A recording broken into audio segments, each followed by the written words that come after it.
তো আজকের ক্লাসে আমরা আলোচনা করব রিজিড বডির আরেকটা প্রবলেম। লাস্ট ভিডিওতে আমরা ইকুইলিব্রিয়াম জেনেছি, ল্যাডার প্রবলেম নিয়ে একটা আলোচনা করেছি, ওটাও খুব ইম্পর্টেন্ট প্রবলেম ছিল।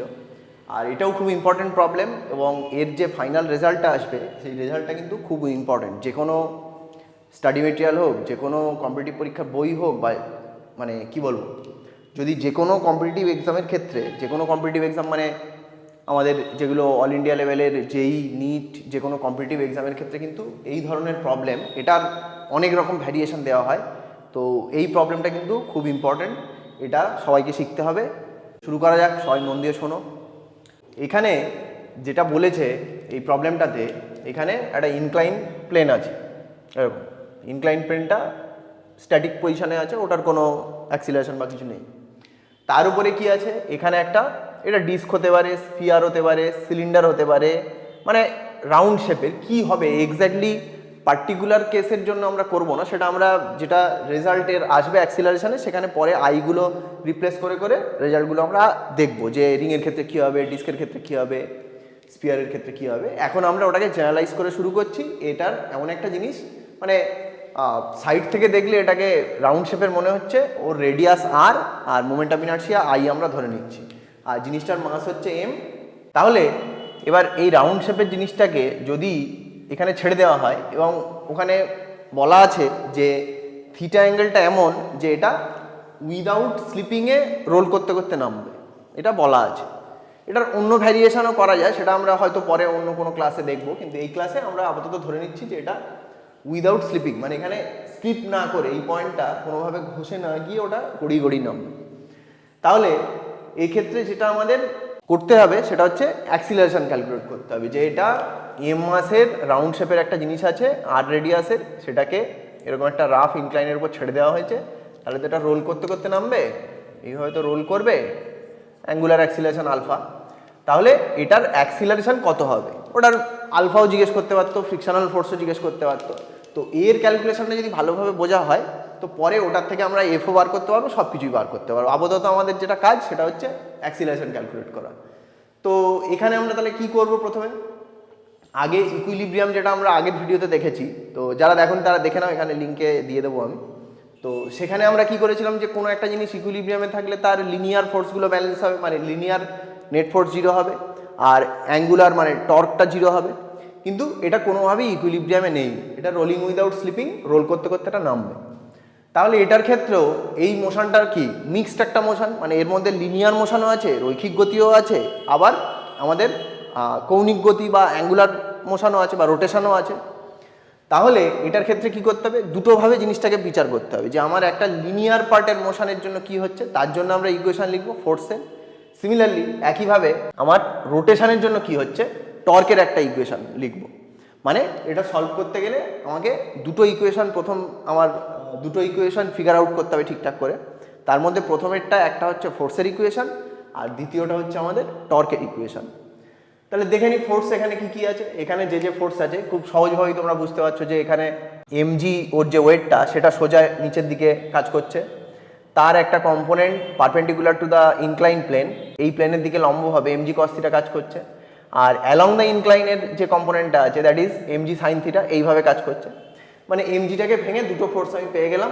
আরেকটা ফোর্স কি থাকবে, অবশ্যই ফ্রিকশন থাকতে হবে। ফ্রিকশন না থাকলে কি হবে, ফ্রিকশন না থাকলে কিন্তু ওটা রোল করবে না, মানে গড়িয়ে নামবে না, স্লিপ করে স্লাইড করে নেমে যাবে, কোনো রোটেশন হবে না। তাহলে এখানে আমাদের যেহেতু আমরা প্রথমে অ্যাজিউমই করে নিয়েছি যে জিনিসটা রোলিং উইদাউট স্লিপিংয়ে নামছে, তাহলে এখানে ফ্রিকশনটা সাফিসিয়েন্ট আছে আমরা ধরে নিই। এর একটা ভ্যারিয়েশনে বার করতে দেওয়া হয়, এই ফ্রিকশনাল ফোর্সটা মিনিমাম কত হলে একটা সার্টেন অ্যাঙ্গেলের জন্য ওটা রোলিং উইদাউট ফ্রিকশনে নামে। তো সেই ভ্যারিয়েশনটা তোমরা বিভিন্ন বইতে পেতে পারো, বা এই অঙ্কটা বোঝা হয়ে গেলে সেই ভ্যারিয়েশনটা তোমরা নিজেরাও করতে পারো। আর সেটা যদি ভবিষ্যতে কোনো সময় পাই আমরা করার চেষ্টা করব। আপাতত তাহলে দেখা যাক যে আমাদের লিনিয়ার মোশনের ইকুয়েশনগুলো কেমন আসছে, বা লিনিয়ার ফোর্সের ইকুয়েশনগুলো কেমন আসছে দেখা যাক। এখানে আমার তাহলে এটা রোল করতে করতে নামছে, তার angular acceleration alpha, linear acceleration a. তাহলে এর লিনিয়ার ইকুয়েশনে কি লিখবো আমরা, লিনিয়ার ইকুয়েশনে এখানে আমরা লিখেছি এম এ, মানে এই জিনিসটার মাস তো এম, তাহলে এর অ্যাক্সিলারেশন এ, তাহলে net force is equal two কত হবে, net force is equal two হবে এম এ। আর কি ফোর্স আছে লিনিয়ার, মানে অ্যালং দ্য ইনক্লাইনে কি ফোর্স আছে, mg নিচের দিকে, এফ ওপরের দিকে, মোশন কোন দিকে, মোশন নিচের দিকে, তাহলে নেট ফোর্স নিচের দিকে ma, তাহলে net force along the incline downward that is mg minus F, এটা আমার ইনক্লাইন বরাবর নিচের দিকে ফোর্স আছে। এটা হয়ে গেল আমাদের ফোর্সের ইকুয়েশন। এবার আসা যাক টর্কের ইকুয়েশনে। টর্কের ইকুয়েশনে কি হবে, এখানে ও পয়েন্টের রেসপেক্টে আমরা টর্ক নেব। ও পয়েন্টের রেসপেক্টে টর্ক নিলে কোন ফোর্সের জন্য টর্ক থাকবে, একমাত্র এফ এর জন্য টর্ক থাকবে, আর অন্যগুলোর জন্য থাকবে না কেন, mg সাইন থিটা, mg কস থিটার জন্য থাকবে না কেন, কারণ এই তিনটে force passing through the point. তাহলে কোনো ফোর্স যদি পাসিং থ্রু দ্য পয়েন্ট হয়, আমাদের টর্ক মানে কি, পারপেন্ডিকুলার ডিস্টেন্স ইন্টু ফোর্স। তাহলে এই তিনটে ফোর্সের জন্য তো ও পয়েন্টের থেকে পারপেন্ডিকুলার ডিস্টেন্সই নেই, জিরো, সেই জন্য ওগুলোর টর্ক আসবে না। তাহলে আমার এফ এর জন্য শুধু টর্ক থাকবে। এফ এর জন্য টর্কটা কত হবে, আমরা এটা টাও ও লিখেছি, সেটা হবে এফআর মানে ওই ফ্রিকশন ইন্টু আর, ও পয়েন্টের রেসপেক্টে ফ্রিকশনের টর্ক এটা হবে। আর টর্ক ইজ ইকুয়াল টু আমরা কি জানি, টর্ক ইজ ইকুয়াল টু আমরা জানি I alpha, moment of inertia into angular acceleration, এই জিনিসটা হবে। তারপরে এখানে আলফা ইজ ইকুয়াল টু আমরা বসিয়ে দিয়েছি এ বাই আর, কেন না রোলিং উইদাউট স্লিপিংয়ে আমরা জানি কি, রোলিং উইদাউট স্লিপিংয়ে আমাদের এটা হয় আলফা আর হয়। তো এটা আশা করি সবাই জানো। এটা যারা জানো না তারা একটা জিনিস করতে পারো, যে ওই আমাদের ইকুয়েশন ছিল না v is equal to omega r, rolling without স্লিপিংয়ে কী হয়, v is equal to omega r হয়। এটাকে বোথ সাইড যদি ডেরিভেটিভ করা হয় এটা কত হবে, ডিভিডিটি হবে, এটা ডি ওমেগা ডিটি হবে, তাহলে তো চলে আসবে। তাহলে a is equal to d omega dt r বা আলফা আর চলে আসবে। তো যারা জানো না তাদের জন্য আমি ছোটো করে বলে দিলাম। এখানে রোলিং উইদাউট স্লিপিংয়ে আমাদের এ ইজ ইকুয়াল টু আলফা আর, তাহলে আলফা ইজ ইকুয়াল টু কত, এ বাই আর বসিয়ে দিলাম এটা। তাহলে এখান থেকে আমাদের এফ এর যে ভ্যালুটা এলো দ্যাট ইজ 2 নম্বর ইকুয়েশন, এইটা 2 নম্বর ইকুয়েশন আমার চলে এলো। আর এখানে আমাদের 1 নম্বর ইকুয়েশন আছে। এবারে আমরা কি করেছি, এবারে এই যে ফ্রিকশনটা বেরিয়ে গেল in terms of acceleration, moment of inertia and r, এইটাকে নিয়ে আমরা এখানে বসিয়ে দেবো, একে বসিয়ে দেবো। তাহলে সেটার জন্য আমরা লিখেছি ফ্রম 1 and 2, এখানে এফ এর ভ্যালু বসিয়ে দিয়েছি, এই যে এটা চলে এসছে এখানে এই এফ এর জায়গায়।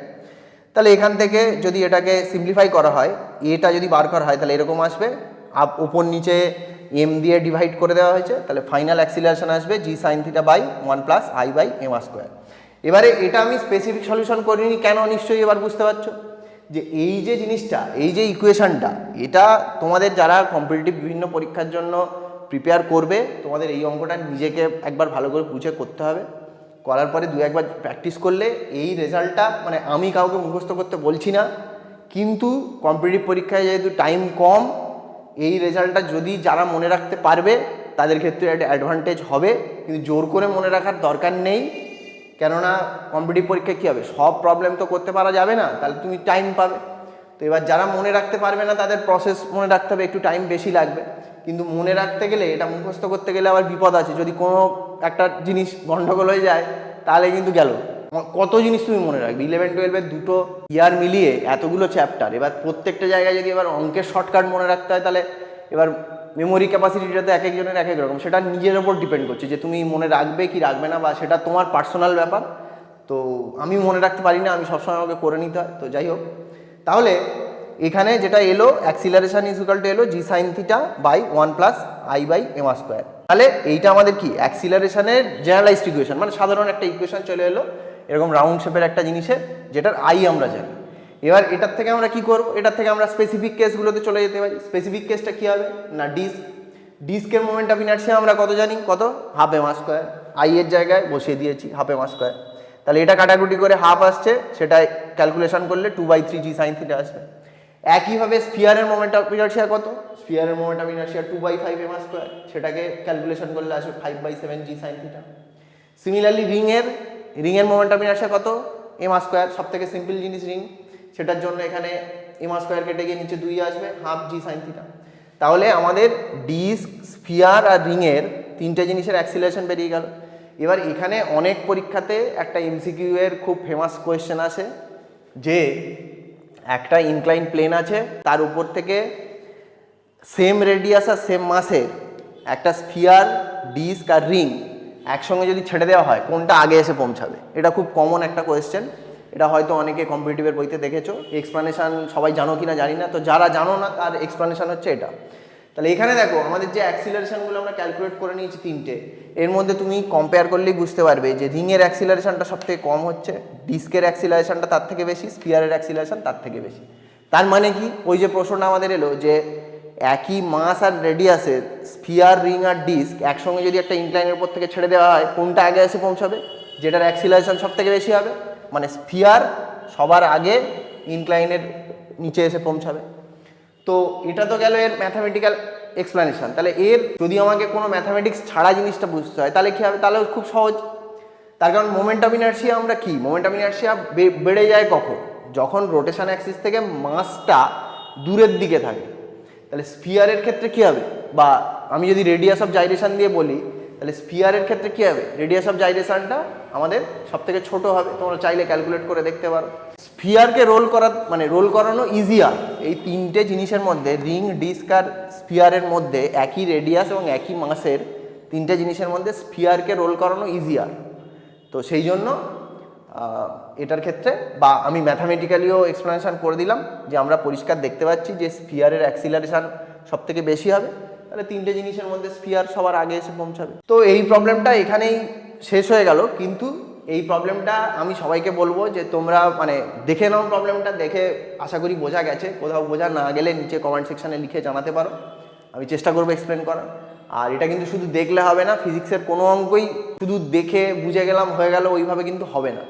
এটাকে এবার না দেখে তোমাকে নিজে একবার ভেবে ভেবে প্র্যাকটিস করতে হবে, তবে জিনিসটা তোমার কনসেপ্টটা ক্লিয়ার হবে। যতক্ষণ না নিজে তুমি জিনিসটা প্র্যাকটিস করে করবে ততক্ষণ কিন্তু জিনিসটা হবে না।